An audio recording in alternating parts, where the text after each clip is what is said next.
This is Damon Fordham, adjunct professor of history at Charleston Southern University in the Citadel. And there was a slave in ancient Greece by the name of Aesop that told a story that I think bears a lot of repeating in our own time. He spoke about these frogs who were lying around in a pond and they had no one to lead them. So they prayed and prayed that they would get a great leader. So a log flew down from the sky. The log dropped down the pond, went splash. And the frog said, "This is our leader?" And so they got up on top of the log and started rolling around on the log and basking on it.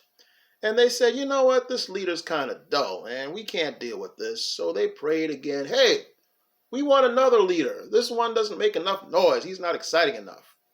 So lo and behold, another leader came down from the sky in the pond. It was a stork. And that leader made things very exciting for the frogs because he began to eat them. Now I want you to think about that for a moment. A lot of times I talk to people who are very desperate right now. They have no guidance.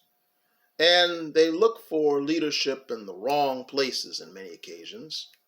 And when they get burned by such leaders, or they spend a lot of money that they turn out to be wasted on a con scheme, or the leader is taking them into a direction that is downright dangerous, and they wonder why they got sucked into that. And the problem is this. When I was younger, I used to think that, being young and naive, that grown people had enough sense to lead themselves. Well, that's easy to say if you grew up in the type of stable home where your parents gave you good guidance and you lived in a community where the surrounding adults in the community also gave you good guidance. And if your community and your school and your parents work together to give you good guidance, it's easy to say that. But a lot of people today, in the last couple of generations, they didn't grow up with that.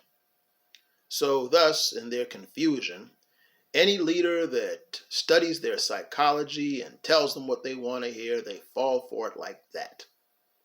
And they wind up being misled than anything else. So what should you do in that situation? Well, it's really not that hard. Nowadays, you can learn anything you want on anybody you want. And when you hear somebody who's very charismatic, who says the right things that appeals to your emotions and all that, don't follow them right away. Do your research on that person. Look to see if that person has a record of good deeds that back up their good words. Or if they have a long history of con schemes and things that are very questionable, then leave them alone. But always, ladies and gentlemen, use logic and reason before you use your emotions whenever you are looking for a leader.